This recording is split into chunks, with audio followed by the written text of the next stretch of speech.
Somewhere inside a Tesla factory, a machine spins a strand of carbon fiber around a copper heart so tightly that it can survive forces that would tear ordinary steel apart. Nobody outside a small circle of engineers was supposed to understand exactly how it worked. But here's the question. Nobody in the mainstream auto press is asking out loud, if this motor is really just an incremental update, why is it showing up in country after country, filing after filing, quietly rewriting what every automaker on the planet assumed was physically possible? Why does a company already sitting near $1.5 trillion in value need a new motor at all? Something changed. And once you see what it actually is, you will not look at an electric car the same way again. For years, the story of Tesla's performance was told through battery size, range numbers, and the number 0 followed by a decimal point in a 0 to 60 time. That was the version the public was fed, and it was not wrong exactly. It was just incomplete. What most people are not seeing is that the real limitation in an electric motor was never the battery. It was never even the software. It was something far more physical, far more stubborn, and far harder to solve. A problem sitting at the exact center of the motor itself, spinning thousands of times a second, fighting against the very forces that make it powerful. Think about what happens when you spin something extremely fast. Anything spinning fast enough eventually tries to fly apart. That is not an EV problem. That is a law of physics. Centrifugal force does not care what company built the object, or how much money is in its bank account. And inside an electric motor's rotor, the spinning heart of the whole system, that force becomes a war between the copper that carries the current and the steel that used to hold it together. Read that again. A war inside a component the size of a dinner plate, happening every single time you press the accelerator. According to engineering breakdowns of the technology, Tesla's answer to that war was not to make the steel stronger. It was to remove the steel entirely and replace it with something almost unthinkable a decade ago. A rotor, wrapped in carbon fiber, wound over the copper at extremely high tension. This was not a paint job. This was not a marketing gimmick layered on top of an old design. It was, according to Tesla's own account, the first production electric motor of its kind to use a carbon overwrap rotor at scale. And here's where it gets worse for every competitor still relying on traditional steel-banded rotors. Because the reason Tesla did this was not for bragging rights. It was to solve a problem that had quietly capped the performance of every high-speed electric motor in the industry. At low temperatures, the whole assembly loosens. And a loose rotor at extreme RPM is not a performance issue. It is a catastrophic failure waiting to happen. This is not chaos. This is strategy. Tesla essentially had to design a component that fights physics in two directions at once, holding the copper tight enough to survive punishing heat, while surviving cold snaps that would normally cause it to fail. And to do that, they could not use existing machinery. They had to build a machine that had never existed before, one capable of winding carbon fiber onto a rotor under tension, loads no factory floor had previously attempted. That machine did not come from a garage in California. According to reporting on the origins of the technology, it came out of a specialized automation company based in Germany, a firm with roots stretching back to the early 1980s, before it was absorbed into Tesla's manufacturing operations. That subsidiary, now known as Tesla Automation and headquartered in a small town called Prüm, became the quiet epicenter of one of the most consequential motor redesigns in automotive history. Nobody was talking about Prüm, Germany, on the nightly news. But that is exactly where the machinery capable of producing this motor at scale was built. This is the pattern with Tesla. And it is a pattern worth sitting with for a moment. The breakthroughs the public eventually sees on a stage are usually the visible tip of years of invisible, unglamorous industrial engineering. Nobody was watching. So what does this carbon wrap design actually buy the company, beyond bragging rights at a delivery event? Two things, and both of them compound on each other in a way that should worry anyone still betting on combustion engines or conventional EV motors. First, according to Tesla's own engineering explanation, the carbon sleeve creates a stronger electromagnetic field than a conventional metal-sleeved rotor because it allows a tighter gap between rotor and stator even at extremely high revolutions without the leakage and inefficiency that a bulkier metal containment ring would introduce. Second, and this is the part that should make competitors nervous, the carbon sleeve lets the rotor spin dramatically faster before the physics turn against it. Because the sleeve resists the copper's tendency to expand outward under radial acceleration, the rotor can be pushed to RPM figures that would destroy a traditionally banded design. Numbers make this concrete, and the numbers here are not subtle. Independent engineering analysis of the Plaid generation motor estimated a red line in the range of roughly 23,000 RPM at 200 miles per hour, compared to a prior generation red line closer to 18,000 RPM at a much lower top speed. That earlier analysis also noted the motor's unusually flat power curve. Unlike older designs that lose power sharply after a peak point, this one was engineered to hold power much more consistently across a wide band of speed. Think about what that actually means in practice. It means the acceleration you feel is not a brief, violent shove that tapers off. It is closer to a continuous, almost unnatural pull that barely lets go. And here's where it gets worse for anyone assuming Tesla peaked with that design years ago, because that motor was only the beginning of the story, not the end of it. Because more recent coverage, circulating just weeks before this very script was written, describes the same underlying carbon sleeve architecture pushing rotational speeds even further, with figures cited around 22,000 RPM being framed not as a laboratory curiosity, but as a production reality disrupting the wider EV industry. Tesla's carbon-sleeved rotor motor has been described as putting every automaker on notice, precisely because it is not confined to a Halo flagship. It is a manufacturing capability the company can, in principle, push down through its lineup. This is the moment where the story stops being about one fast car and starts being about industrial strategy.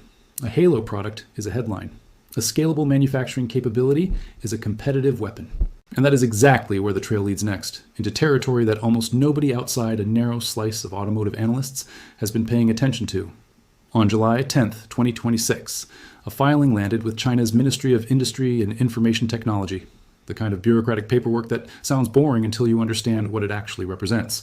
My IT filings function as the closest thing to an official spec sheet before a vehicle reaches market.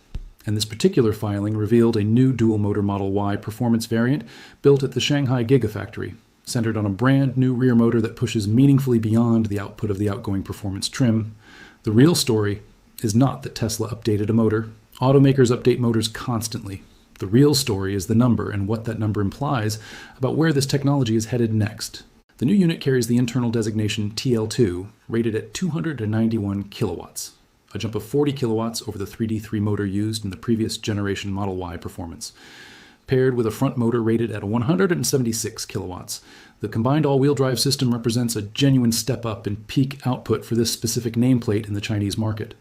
On paper, that might sound like a routine spec bump, the kind of thing that gets a paragraph in a trade publication and is forgotten within a week. But sit with the context for a moment, because the context is what turns a number into a signal. The Model Y performance had been completely absent from the Chinese market for over a year, ever since the Model Y underwent its mid-cycle facelift, internally known as Juniper, in early 2025. For more than 12 months, one of the largest EV markets on Earth simply did not have access to Tesla's performance-tier Model Y. That is not a small gap. That is an entire model year's worth of competitors, Chinese automakers among the most aggressive and fastest moving in the world, having a completely open lane to court performance-oriented buyers without Tesla even showing up to the fight. And now, with this filing, Tesla is not just re-entering that fight. According to the analysis of the filing, this is not simply the old configuration being reintroduced. It is a genuinely new hardware setup, meaning Tesla chose to close the gap by leapfrogging rather than merely catching up. But here's where it gets worse for anyone trying to dismiss this as a China-only story. The TL2 designation is new to public filings altogether, which raises an obvious and uncomfortable question for competitors. Is this a China-specific unit built for one regional market? Or is it a platform-level upgrade that eventually surfaces everywhere Tesla sells cars? Because Tesla has a documented history of using its Shanghai plant as a test bed for hardware revisions before rolling them out more broadly across other markets. If that pattern holds, and there's no obvious reason to assume it won't, then what looks today like a regional spec bump in one filing could, within a matter of quarters, quietly become the new baseline architecture underneath vehicles, sold in North America, in Europe, in every market where Tesla still needs to defend its performance credentials against increasingly capable rivals. This is the moment to step back and ask why any of this actually matters beyond horsepower figures and RPM redlines, because the motor is never just about the motor. It is about what a motor represents inside a company's broader competitive position. And Tesla's position right now is more precarious than its market capitalization would suggest to a casual observer. The company closed out last year with a stock that finished up modestly, roughly 11%, a real gain, but a noticeably muted one compared to the kind of explosive growth investors had grown accustomed to. Zoom out further, and the picture becomes almost surreal. Over the trailing decade, the stock's growth exceeds 3,000%, part of what supports a market capitalization sitting around $1.4 trillion, placing Tesla among the most valuable companies that exist anywhere on the planet. Here's the tension hiding inside that number. To own that business today, investors are being asked to accept a price-to-earnings ratio near 292, a valuation so far removed from traditional automaker math that it only makes sense if you believe Tesla is not really an automaker anymore, but something else, entirely wearing an automaker's clothing. Read that again. A valuation like that is not a reward for building good cars. It is a bet on a future that has not fully arrived yet, and the market is demanding proof, not promises, that the bet will pay off. And that is precisely why a new motor architecture, quietly filed with a regulator on the other side of the planet, carries weight far beyond its kilowatt rating. Every incremental hardware win becomes a small piece of evidence in a much larger trial the market is conducting in real time. A trial over whether Tesla's staggering valuation is justified, or whether it is a story that has outrun its substance. And the substance the market is watching most closely is not the motor at all. It is what the motor eventually has to power inside Tesla's next chapter, the robotaxi. According to financial analysis published as 2026 began, investors are explicitly waiting to see major breakthroughs in Tesla's robotaxi operations because the company's entire narrative depends on convincing the market that Tesla will look dramatically different in the future than it does today. The first real step toward that vision came last year, when the robotaxi service launched in Austin, Texas, in what was described as a very limited capacity, a toe in the water, not a flood.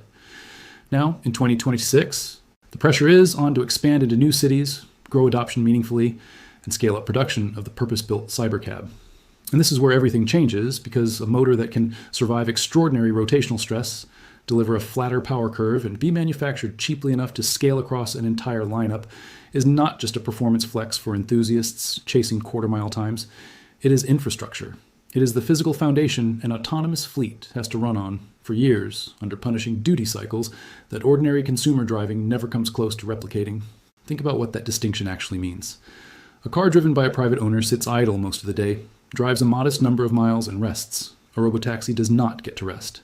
A robotaxi motor spins for hours at a stretch, across dense city stop-and-go traffic, across highway stretches, across searing summer heat and freezing winter mornings day after day, with almost no downtime, because downtime is lost revenue.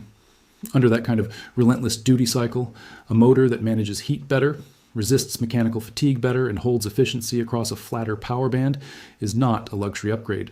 It is survival equipment. And that reframes everything you just learned about carbon-sleeved rotors and 291 kilowatt filings. This was never purely about bragging rights on a drag strip. It may have been, from the very beginning, about building a motor platform tough enough to carry the weight of Tesla's entire autonomous future. But Tesla is not moving through empty space. Read that again because it matters. Tesla is not the only company racing toward that autonomous future, and the competitive pressure closing in is not coming exclusively from other automakers anymore. At CES in Las Vegas at the start of 2026, NVIDIA revealed Alpamayo, an ecosystem of artificial intelligence tools specifically built to support autonomous vehicle development. According to the same analysis, that revelation left investors visibly concerned, because it signals that the software and AI backbone underneath autonomous driving is no longer something Tesla can assume it controls uncontested. A company that has spent a decade building the chips that train the AI models everyone else depends on is now positioning itself directly inside the exact market Tesla is staking its trillion-dollar valuation on. This is not a distant theoretical threat. This is a rival with essentially unlimited compute resources and an existing foothold in nearly every AI lab on Earth, deciding that autonomy is worth entering directly rather than merely supplying components to it. So look at the full shape of what is actually happening here, because no single piece of it tells the whole story on its own. A carbon-sleeved motor technology first unveiled years ago on a flagship performance sedan has not faded into a footnote. It has resurfaced, re-engineered, and is now being filed with regulators on the other side of the world as the backbone of a mass-market performance variant. A motor once framed purely in terms of quarter-mile bragging rights is now being quietly repositioned as the physical foundation beneath an entire autonomous fleet strategy. And that fleet strategy exists inside a valuation so extreme that it demands the fleet actually work at scale against competitors who are no longer just other car companies, but chip giants with their own AI ecosystems entering the field directly. What most people watching a horsepower number scroll past on a screen do not stop to consider is the layer underneath it, the manufacturing chain that has to exist for any of this to be real rather than aspirational. Recent inspection of the Plaid's motor internals revealed something almost poetic in its ordinariness. Beneath that exotic carbon fiber sleeve, the copper stator windings share the exact same fundamental architecture used in Tesla's cheapest, most basic single-motor commuter variants. Think about what that actually means for the company's ability to scale this technology quickly. The core copper winding geometry is effectively identical across the lineup. The difference between an entry-level Tesla and a flagship Plaid comes down to the carbon-sleeved rotor and the higher voltage and amperage the platform is engineered to handle, not some entirely separate and exotic manufacturing process reserved for the elite. That is not a limitation. That is exactly the kind of design decision a company makes when it is planning to push a technology across an entire product line rather than keep it locked inside one halo model forever. And this is where the escalation compounds one more time, because manufacturing commonality changes the math on how fast this spreads. If the fundamental stator winding is shared across budget and flagship platforms alike, then the primary barrier to putting a carbon-sleeved, high RPM motor into a mainstream, mass-produced vehicle is not a redesign from scratch. It is scaling up the specialized winding machinery, the exact machinery originally developed in that quiet German facility, to a production volume large enough to feed millions of vehicles a year instead of tens of thousands. That is an industrial engineering problem, not a fundamental physics problem. And industrial engineering problems are the kind Tesla has repeatedly proven willing to spend years quietly solving before the public ever notices. Consider the consequences rippling outward from all of this, because they extend well past Tesla's own balance sheet. Every legacy automaker still relying on conventional steel-sleeved rotor designs now faces a widening technical gap, not a narrowing one. Every Chinese EV competitor that spent the last year courting performance buyers in Tesla's temporary absence from that segment now has to reckon with a rival re-entering, not with the old formula, but with a materially upgraded one. And every investor holding a stock priced for near-flawless execution now has one more data point to weigh: a genuine hardware advancement filed with a government regulator, not merely announced on a stage, while still having to answer the much larger unresolved question of whether the robotaxi vision this motor is ultimately meant to serve can actually be delivered at the scale the market has already priced in. What happens next is genuinely unclear, and that uncertainty is not a weakness in this story. It is the story. Nobody outside Tesla knows for certain whether the TL2 motor stays confined to the Chinese market, or whether it quietly becomes the new global standard underneath every performance trim the company sells.